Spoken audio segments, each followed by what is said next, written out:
Trauma is not a disorder. It's not a disease. And it's been called that, but it is a wound. It may not be a physical wound, but it's a wound to our psyche, to our soul. It leaves us bereft, disconnected from ourselves and disconnected from others.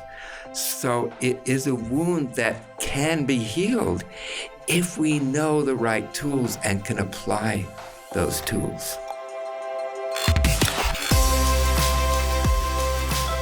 Welcome to Beyond Theory, a podcast powered by Meadows Behavioral Healthcare that brings you in-depth conversations from the front lines of mental health and addiction recovery. I'm David Condos. When Dr. Peter Levine began studying trauma in the 1970s, he noticed that humans react to stress differently than every other mammal. So how did that discovery inspire his best-selling book, Waking the Tiger?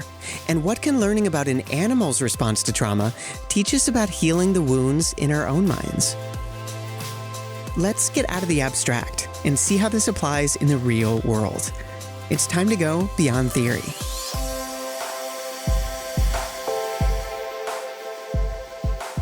Well, it's my pleasure to welcome back Dr. Peter Levine. Thank you so much for being with us. I'm glad to be back. All right. So in the last episode, you took us through kind of your background, your story, what got you into working with trauma and some of the work you've done over the last 45 plus years. So now we're going to dive in deeper on your work, on the somatic experiencing that you developed, and you'll be speaking on here at the U.S. Journal Conference in Arizona. So to start off, how would you introduce that to someone who's never heard of it? What would be like a brief overview of somatic experiencing? Okay. Well, soma is the body, and experience is experiencing. And it's being able to experience our bodies, not just anatomically, but in terms of its vitality, its energetic aliveness. And, in going over the years and in all the different theories I've, woven about trauma, I think it really comes down to when people are stuck, their energy is stuck. And when people are able to then restore their energy, their aliveness, their vitality, that's what healing is about. Yeah. And so it's kind of being aware of your body at a level that we're not normal. That's right. And it's being aware of the body. And the map is in this book, Unspoken Voice. There are 1, 2, 3, 4, 5. There are 5 basic channels that we see in somatic experiencing. Inner sensations and images that come into the mind's eye, behaviors that you can observe in the client.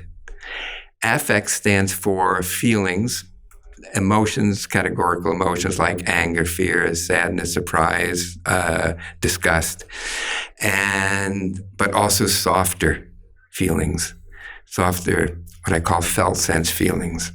And that's what I introduced actually in Waking the Tiger. And then meanings. And when a person's been traumatized, the meaning becomes fixed. It gets stuck as a fixed belief. And so it's the meaning of themselves, of their life? The meaning of in other words, I'm not worthy of success, or whatever I do, it's not going to help. So these are beliefs that get rigidified.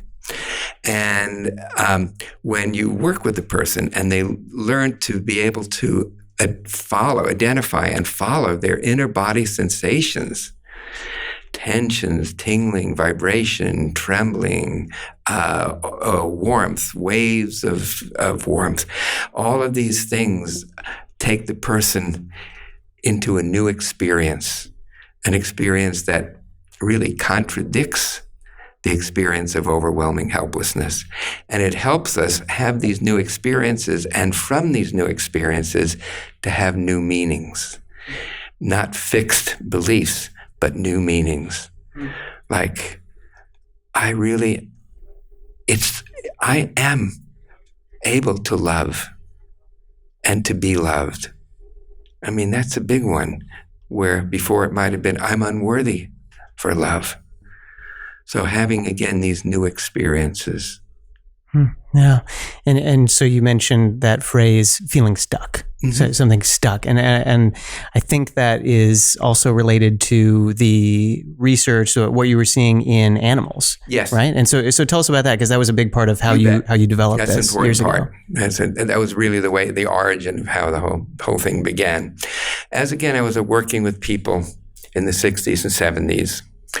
I would see that sometimes a symptom it could be from a traumatic childhood, but sometimes it was something that seemed relatively minor, but yet it had this profound effect. And, sometimes, for example, the person could be walking at night and somebody comes up with a knife and a gun, and of course they're terrified. And they come home, and sometimes that terror stays with them. So I realized that animals in the wild, or I postulated that animals in the wild, if they were to survive, and if the species were to survive, they would have to be able to shake off the encounters they had with predators. So if you see a coyote chasing a rabbit, and the race goes on, and then the rabbit is just able to escape. So it goes home, goes to its little hole in the ground. And what does it say? Does it say, I don't want to ever get out of here. There's too much danger. Everything's threatening, right? It has to go back out there. It has to go back there to survive. Yeah. So I reason there must be something. Again, the part of our brains, this came from my research in biophysics, medical biophysics, that the same part of our brains that are involved with threat and with other instincts, we share almost identically with all other mammals, primates and other mammals.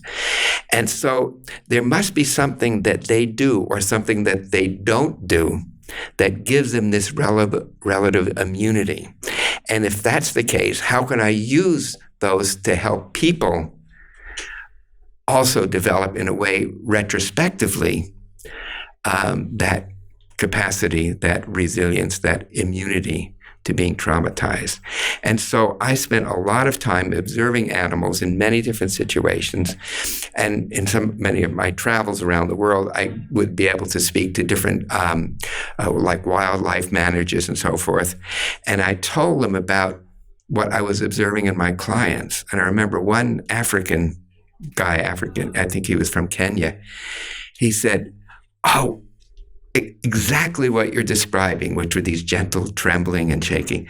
That's exactly what we observe in animals." And so they would have to capture the animal, cage it, and then release it, in a park. And he said, when they're in the cage, if they don't shake and tremble the way you describe, again, it can be sometimes almost imperceptible, they won't survive. So they saw a connection between the ones that trembled and the ones that survived. And the ones that didn't. And so again, this is not a natural environment for an animal being in a cage. But again, even so, if the animal is able to discharge, think about this. A cheetah is chasing down an impala, and that chase goes on at like 65 miles an hour, something even more. And you think about the energy, the muscular energy, the nervous system energy to be able to propel that chase and that escape. That animal is giving that all it has. Yes. Yeah. Plus. Yeah. Yeah. And even if the cheetah actually brings down the impala appears to be dead, not moving. And I've seen instances, and I have some video material about this, that when the cheetah was chasing down the impala, and the cheetah can go at like 65 miles an hour, but only for about 20 seconds, because then it's exhausted. So it made the kill, brought the impala down, but then some hyenas came because they knew by their observing that the cheetah was spent, and so they started to go in after the impala and started chewing down the impala, and then the hyena goes back again to try to back off the cheetah, and in that moment, boom, the animal turns over and off it goes. The impala. The impala. Yeah. Off it goes. So all of that energy that got locked in went into the escape. But with people, that energy doesn't go into a full-out escape. So how to work with that energy, and this is, again, one of the keys in somatic experiencing, a concept called titration, that we only access the person's experience, the trauma experience, the energy of that experience, one small amount at a time. So the person is not overwhelmed. Because in the nervous system, being overwhelmed is really not any different than having the original trauma. So it was the key to do it gently. And again, each time bringing the person more and more into life. Another principle is pendulation. So when you come to a sensation that's difficult, you feel a contraction. Like you're recoiling? Like you're recoiling, exactly. And, but if you are guided, that contraction then opens into an expansion, and then to another smaller contraction, and then to another expansion. So being able to help people see that even though it feels worse at first, initially, then when they're able to be with the sensations in their bodies, then that sensation will actually move through to another sensation which has more openness, more freedom. But again, the idea is to not overwhelm the person, and that's one of the key features of somatic experiencing. Yeah. And so some of this work in studying animals and the parallels that they have with humans, that ended up leading to one of your best known works, Waking the Tiger, is a book from the mid-90s. And so that image of like the tiger and how you're talking about the prey using all its energy to get away, and then with humans, we end up storing that. That's right. It gets locked inside of us. If you have a couple of minutes, I'll tell you a little bit how the title for my book came, Waking the Tiger. So this was in the 60s, I was developing a series of relaxation, these body-mind interests of mine. And I worked with a group of people who had high blood pressure. And by helping them to relax in a certain sequence, certain muscles in their jaw and their neck and their shoulders, sometimes the blood pressure would go from like 160, 170 down to normal. And I could, not with everybody, but with the majority of people. And so I had a friend of mine, a colleague, who's sadly no longer with us. He's a psychiatrist, and a woman had been going from doctor to doctor, specialist to specialist, because she had all kinds of symptoms, pain throughout her body, migraines, irritable bowel, gastric distress, migraine, severe PMS, and so forth. And she was referred from one physician to the other, and with no avail. So she was then finally referred to my friend, who was a psychiatrist, and he tried. At that time, there was one antidepressant and one anti-anxiety drug. Not a lot to work with. Yeah. Right. But it really didn't help.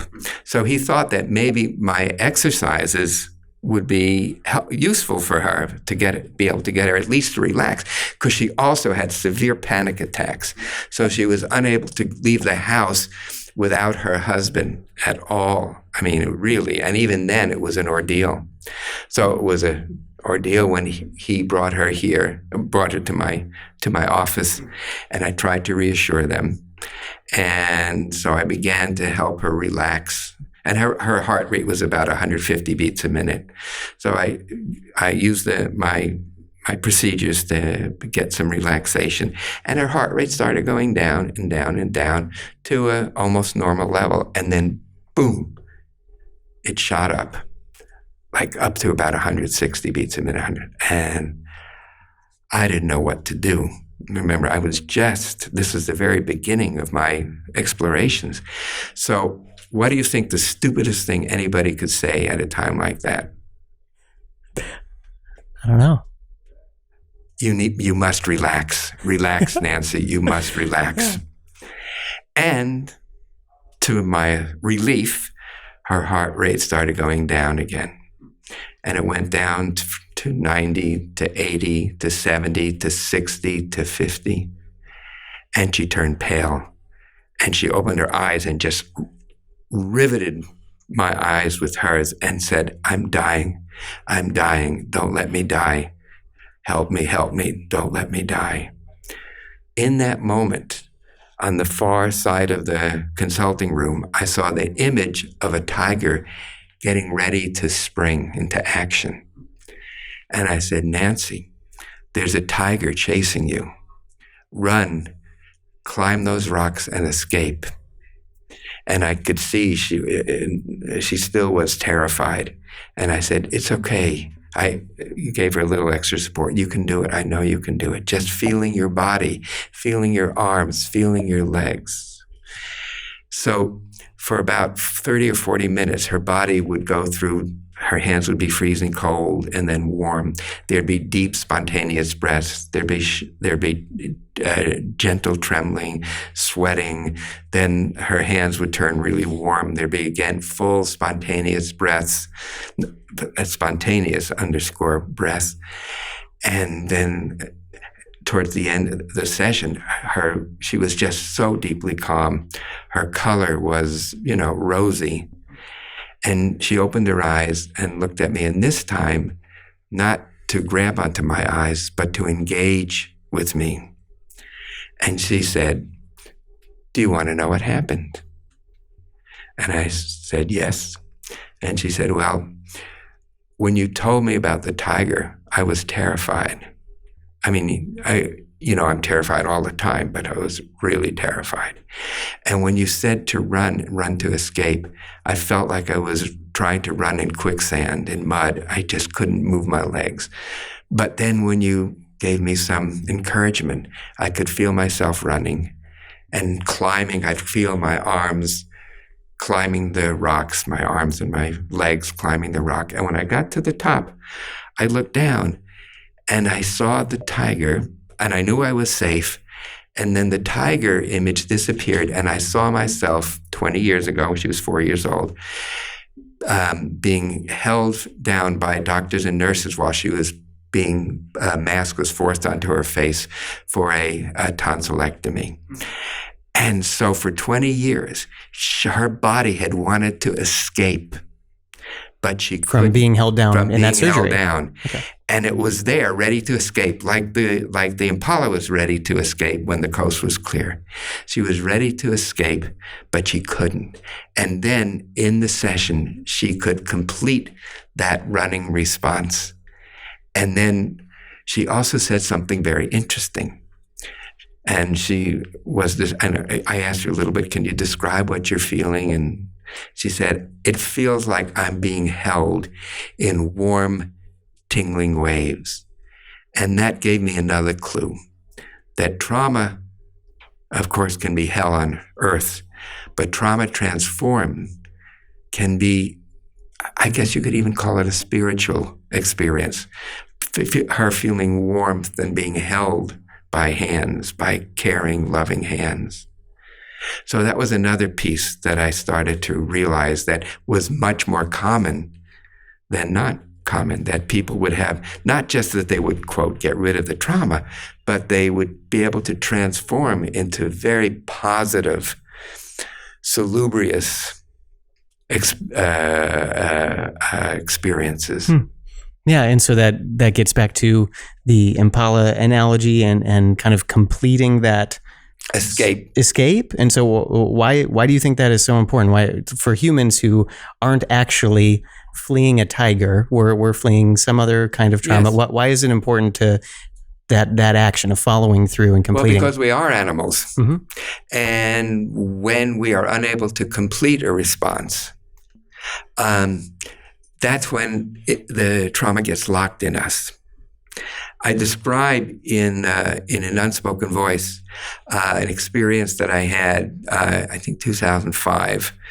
It was a beautiful Southern California day, and I had a lift in my step, and I was walking down to my favorite Vietnamese restaurant to have some lunch before I went up to LA for my dear friend's Butch's birthday. And as I crossed the crosswalk, this teenager, there was a truck on one side of the road, and she didn't see me, and she went right through the crosswalk and hit me at about 25 miles an hour and threw me up into the air. And using the tools that I was laying on the ground, numb, just like the gazelle was, just numb, not able to move, not able to orient.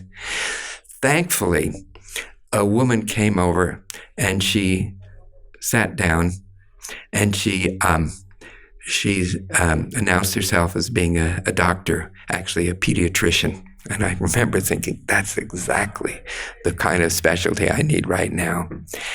And she asked, well, how can I help you? And I said, just stay here. Just hold my hand. And having her support there, just the way I supported Nancy, allowed me to go to where that energy was locked in and release it in different waves. And also I felt my left arm going up into the air and protecting my head from hitting into the windshield, because the windshield cracked. But fortunately, my head didn't hit it directly. And then I could experience myself flying in the air, and then my other arm moving out. And I felt these as very subtle inner movements, micro movements, but my arm coming out, and again, protecting my head from getting hit. Then I experienced this red rage, and the words came, this damn kid, how could she go through this crosswalk? I was just angry and furious, but all of that was still energy. So I restored the energy that I needed to execute my escape with the help from this benevolent Good Samaritan. But you had to release that, or else you would have stored it. I had to release it, but I also had to have somebody there to be with me. Because trauma is not just what happens to us, but what happens in the absence of an empathic person who's there with you in that experience. Yeah. And so this idea of the prey getting away, using this energy, kind of shaking loose this shaking energy. It out, yeah. This makes me curious, like if animals have this kind of evolutionary baked-in response that seems to be effective, why don't we do that? Did we used to do it and we don't do it? What's the problem? That is a really good question. That took me decades of thinking about that. And I came up with a few things. Well, probably the first one is we tend to overthink things. So we interfere, we override this natural processes. And so our mind stops us.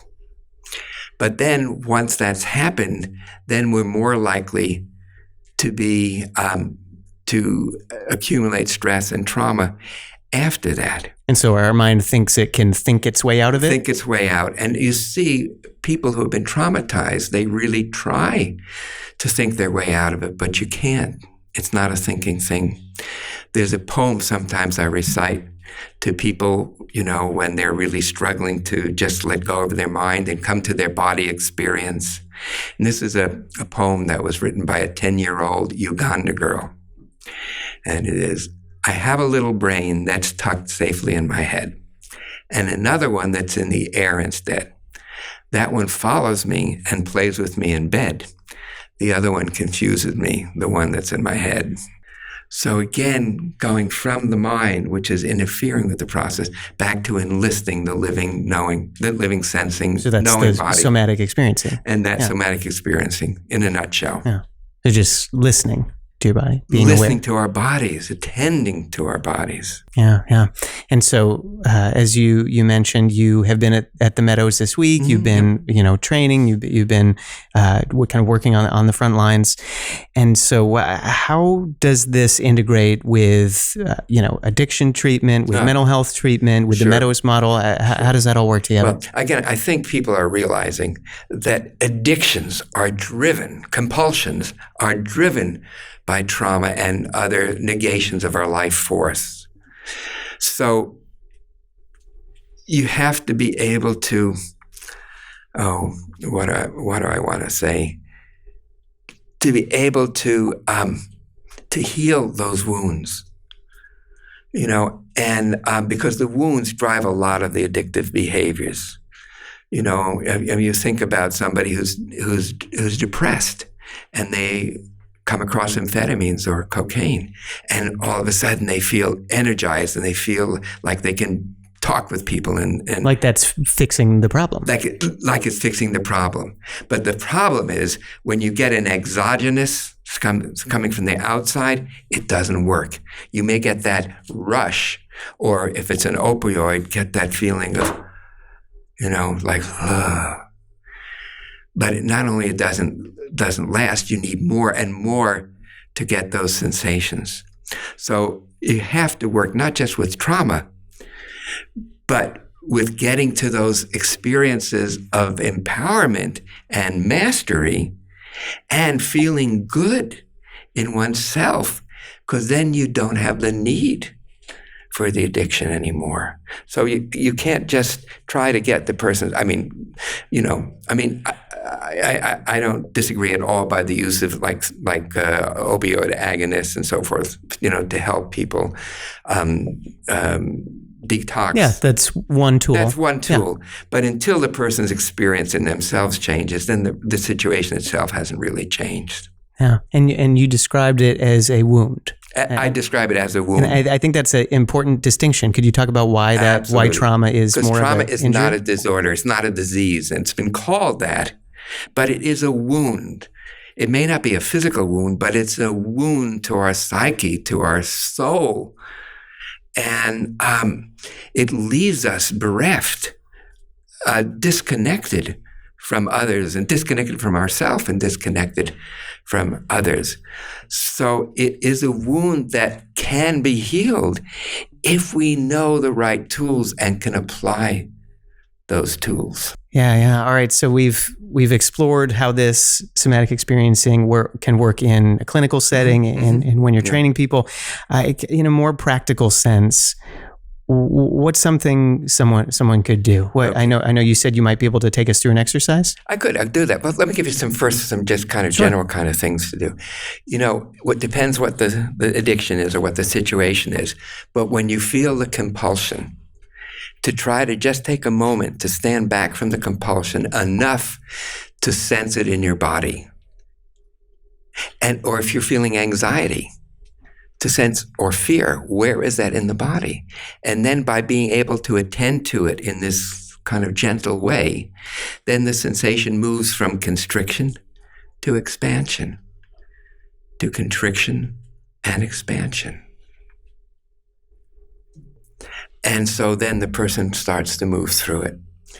There's one exercise also that's very helpful, especially when people are shut down. And that's a very, very simple exercise. And if you want to join me, and if it feels threatening to you in any way, don't do it, of course. But the idea is to take an easy... people who are listening can join as well, right? Yeah. Inviting them to do it. But again, if it feels like it's frightening, you can either not do it or even just imagine doing it.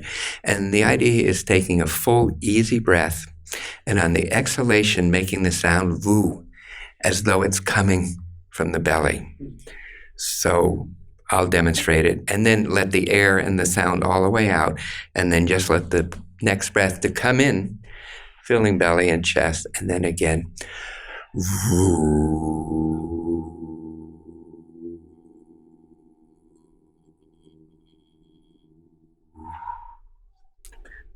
Letting the breath come in on its own.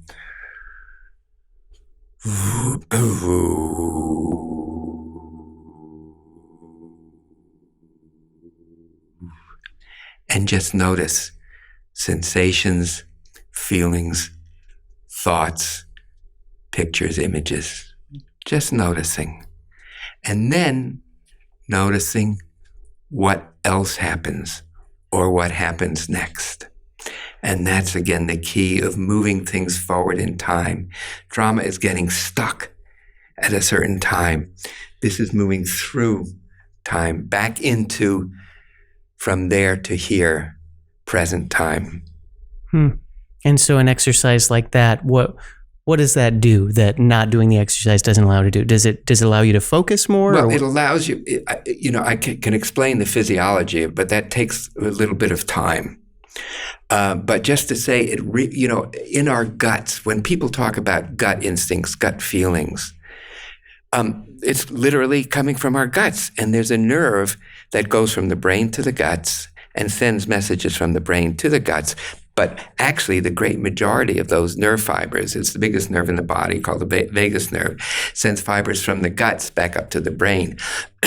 So you want to change, because when you're traumatized, your guts are twisted up.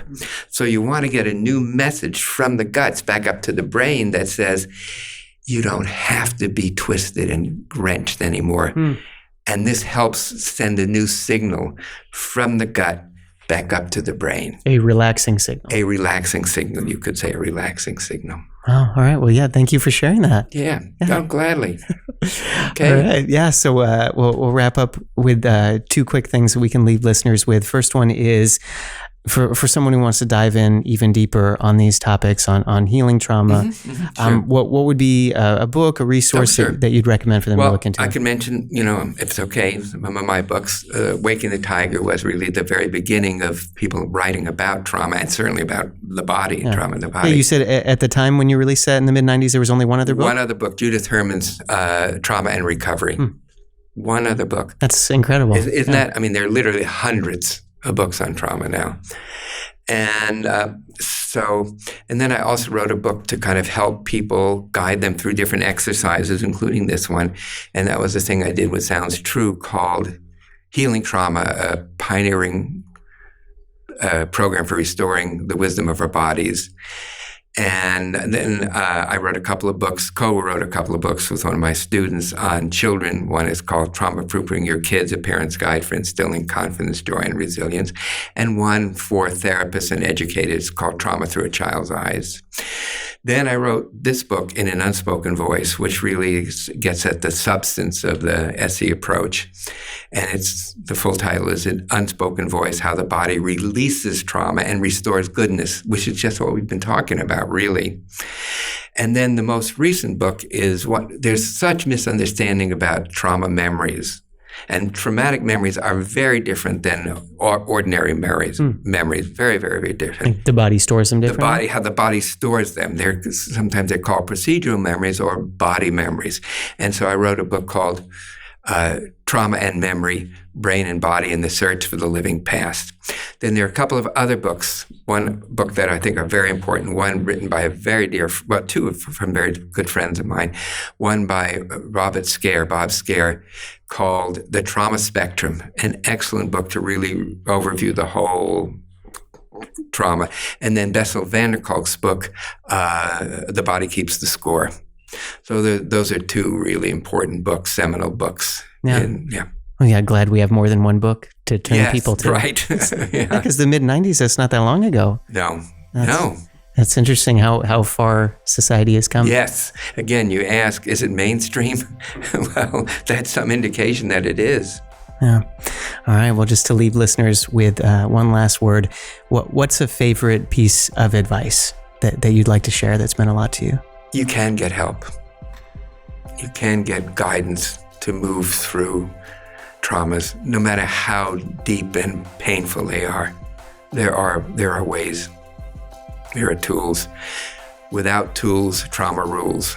With tools, we can begin to tame our traumas and restore goodness. Dr. Peter Levine is a psychologist, best-selling author, and a senior fellow with the Meadows, based in Southern California. Learn more about his somatic experiencing approach and all of Dr. Levine's books, including Waking the Tiger, at traumahealing.org. Beyond Theory is produced, written, and edited by me, David Condos. You can discover all the episodes from this season of Beyond Theory, including the first part of my talk with Dr. Levine, at beyondtheorypodcast.com. Finally, thank you for being a part of our conversations this season, and I hope you'll join us again next time for Season 3 of Beyond Theory.